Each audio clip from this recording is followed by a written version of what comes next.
За сайн байцгаана уу. Тэгэхээр асуулт хариултын хамгийн ихний дугаар маань эхэлж байна. Тэгээ өнөөдөр би зураглаа чинхүүш тэгээ цаг хүрч ирсэн байна. Сайн байцгаана уу. За ерөнхийдөө би бол YouTube тэгээ social network-ээр хавцад явдаг байгаа. Тэгээд манад хэд хэдэн асуултууд орж ирсэн. Тэрэн дээр ер нь асуулт гэхлээр дараагийн дугаар дээр бас scam луурын шинжтэй coin-уудын талаар мэдээлэл хүргэх боломжтой юу. Тэгээд hard coin-ы талаараас айгүйх асуултууд орж ирсэн. Hard coin тэгээ Монгол төр одоо тренд болоод байгаа Pi network те Pi network-ийн талаар хүмүүсээс айгүй асуултууд юугаар асуусан. Тэгээд ерөнхийдөө одоогийн байдлаар Pi network-ийн талаар чиний судалсан мэдсэн юмнууд ер нь юу байна? За. Тэгэхээр cryptocurrency буюу одоо энэ крипто валюттай холбоотой мэдээллийг одоо бусдад хүргэдэг. Одоо маш олон медиа одоо юунуудыг төслүүдийг бүгдийг ин жагсаагаад оруулаад тэднэртэй холбоотой үн, тэгээ market cap буюу зах зээлийн нийт үнэлгээ, тэгээ вебсайт, Twitter хуудастай холбоотой мэдээллүүдийг хүргэдэг нэг хэд хэдэн сайтууд байдаг.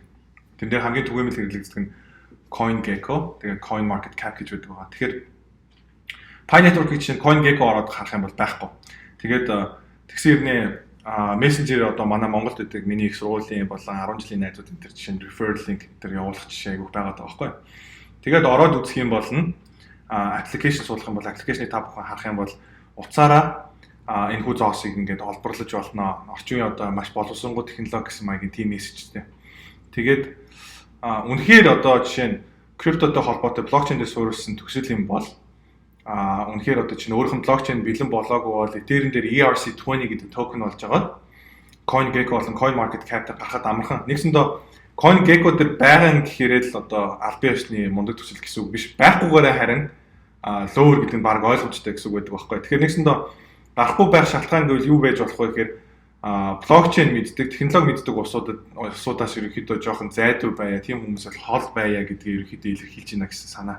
Ягаад гэвэл хэрвээ CoinGecko дээр байсан бол хүмүүс ороод судлаад энэ бол тийм олигтой төсөл биш байна гэдэг нөгөө юм мэддэг усуд яриад хэлэхээр бусад хүмүүс итгэхээ болждаг. Тэгэхээр ер нь OneCoin дээр ч гэсэн харагдаж ирсэн үзэгдэл байгаа.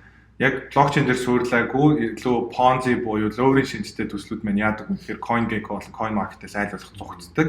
Яг юм мэддэг, технологи мэддэг усудаас айл болох нэг болчихдог. Тэгээд сайт руу орох юм бол хоёр шиг фаундертай. Эхнийх нь болохоор Nicholas Kokalis гэдэг нэг нөхөр байгаа. Тэгээд Stanford-аас PhD-тэй энэ төргээд бичсэн. Хоёр дахь нь болохоор энэ хятад хүний нэр юм шиг байна. Chindayo Fan гэдэг нэртэй. Тэгээд дээр нь дарахаар ерөөсөө ямар ч линк байхгүй. Өөр нь гэсэн Twitter хуудас болон LinkedIn байхгүй.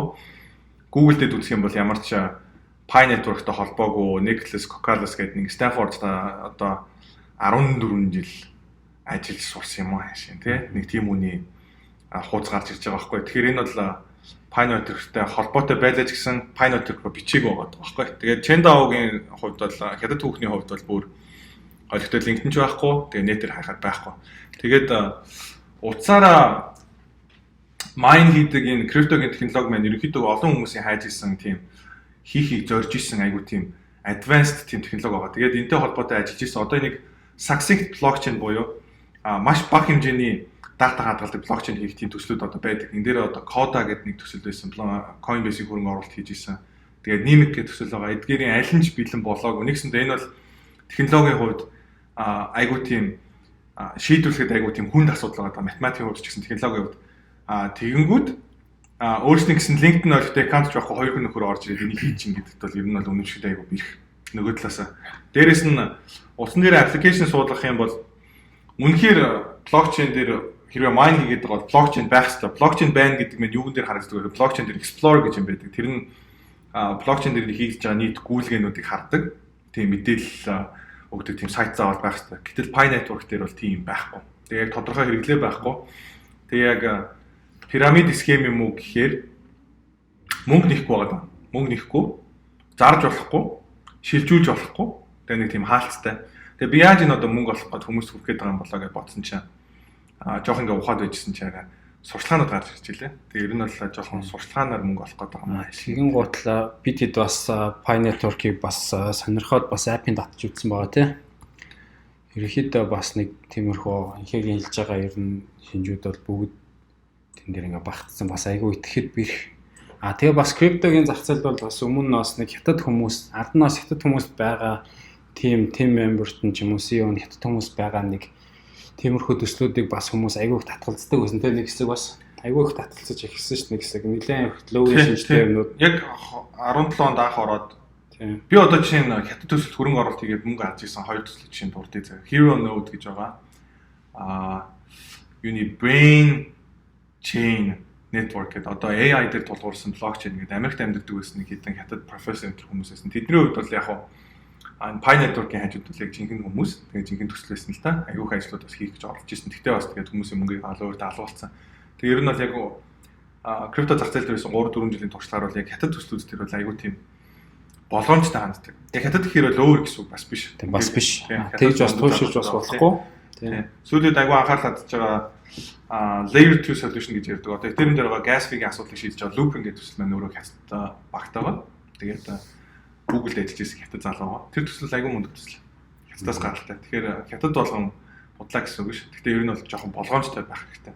Нилээн сан судлах хэрэгтэй. Яг юунд орох гэж байгаа вэ? За тэгээд ерөөхдөө одоо Pi-ийн талаар ерөөхдөө юм шүү байна уу? Өшөө чинь за үнэхээр блокчейн дээр одоо чинь уцаар майн хийгээд байгаа юм бол энэхүү утасны програм нь аягүй тийм heavy програм байх хэрэгтэй. Нэгсэндээ аягүй маш их хэмжээний network хэрэглэх хэрэгтэй, data хэрэглэх хэрэгтэй. Тэгээд утсан дээр би Pi суулгачаад нэлээд удлаа орох тоолонд миний нөгөө Pi гэдэг зоосны хэмжээ өсөд байгаа байхгүй. Тэгээд Apple ороо шалгаад миний утсан дээр хэрэг хэмжээний data хэрэглэж байгаа гэдэг зүгээр 5.1 MB.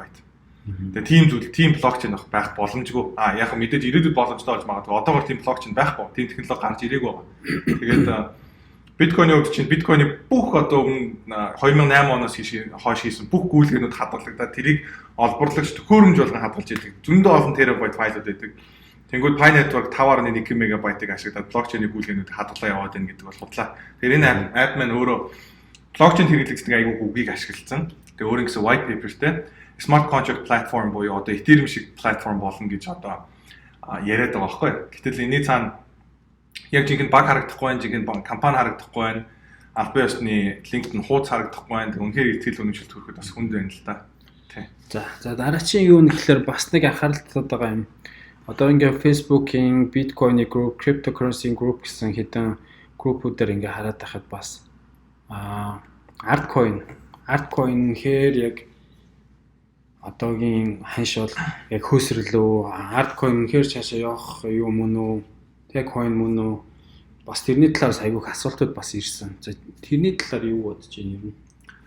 Тэгэхээр Altcoin-ийн тухайд бол хүн бол яриад байна. Өглөө сайхан инхүүш наваг юун дээр Clubhouse-ны групп дээр өрсөн. Тэгээд айгүй олон залуучууд сайхан залуучууд судлаад бас Altcoin-ийн тухай ярьж илээ.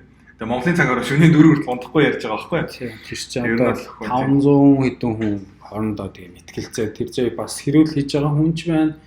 Зөв талаар нь ярьж байгаа бас хүмүүс ч байгаад байна. Тийм. Тэгэхээр бидний хувьд бол Altcoin-ийн эсрэг ямар нэгэн зүйл байхгүй. Ган хоёрын хувийнхын талаас дайрч тогтолж байгаа юм ерөөсөй байхгүй. Яг цэвэр objective байдлаар би Altcoin-ийн талаар судлах гэж оролдлоо. Тэгээд Altcoin маань өөрөө 5 тэрбум гарan зоостой юм байна. Тэгээд яг одоогийнх нь үнэлгээгээр үзэх юм бол манай Altcoin маань өөрөө fully diluted гэдэг market cap-аар бол 711 сая 41 мянган доллар болж байгаа юм.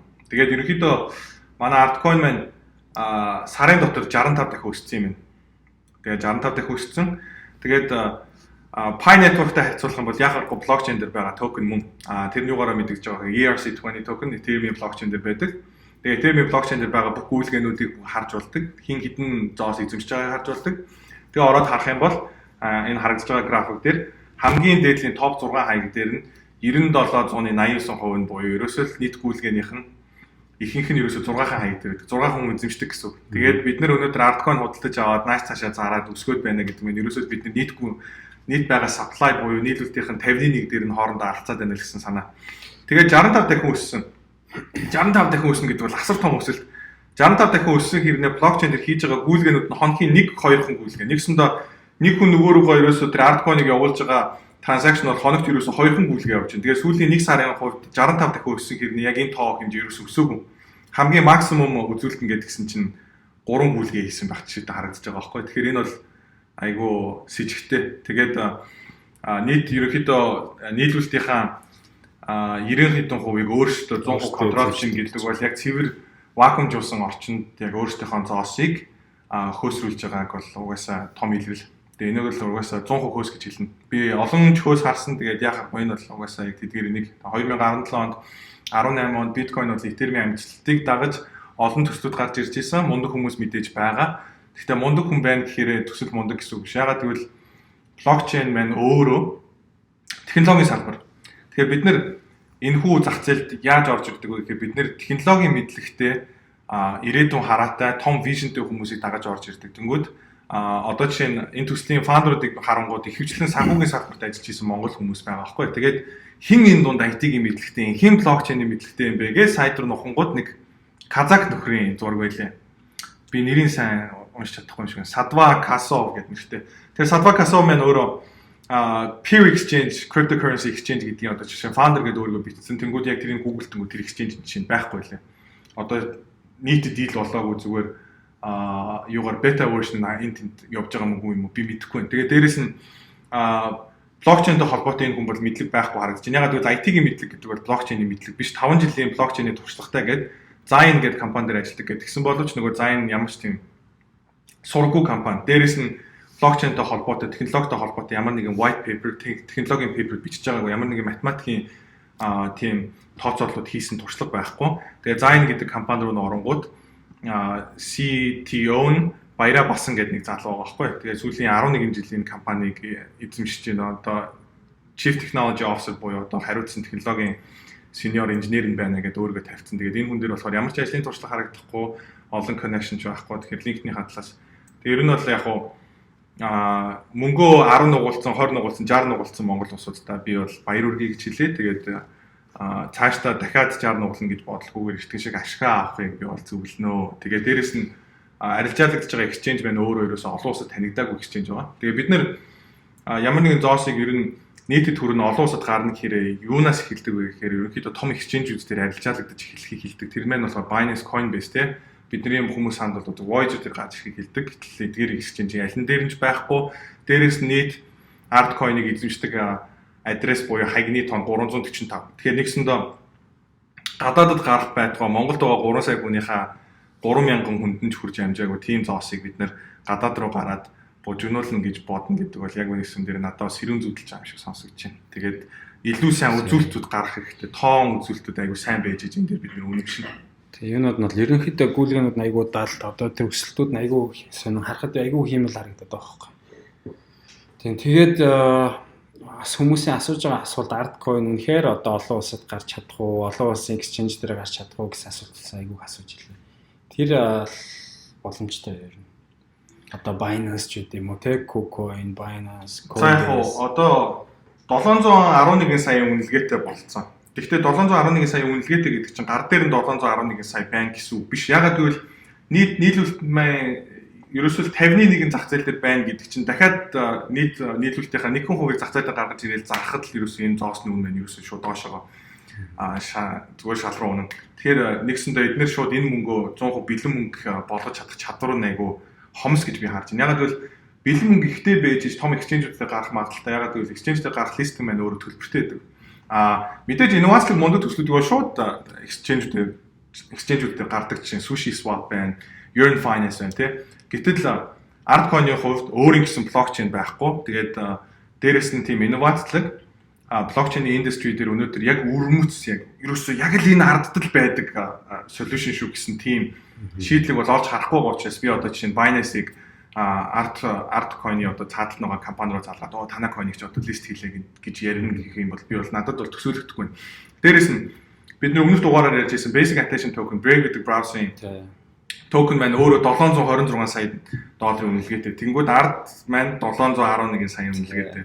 Гэтэл Brave browser маань 25 сая хэрэглэгчтэй. Artcoin маань 345 хүн эзэмшдэг. Тэрэн дундаа 6 ажус дээр 97% нь байдаг. Тэгэхээр ялгаа харагдаж байгаа ч.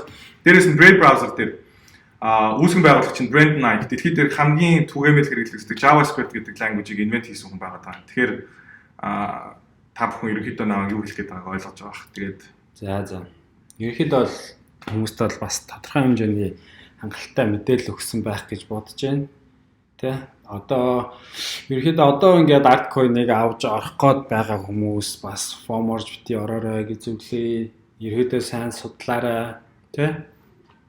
Бас мөнгө гэдэг чинь бас хүн өөрийнхөө ингээ олсон мөнгийг бас шууд ингээ нэг юмд ороод алдах гэдэг чинь айгүй муухай мэдрэмжтэй.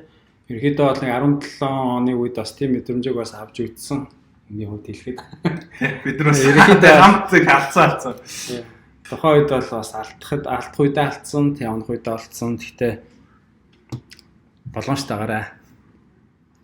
За баярлалаа. За баярлалаа. Энэ удаагийн дугаар ингээд асуулт хариултын дугаар маань ингээд өндөрлж байна.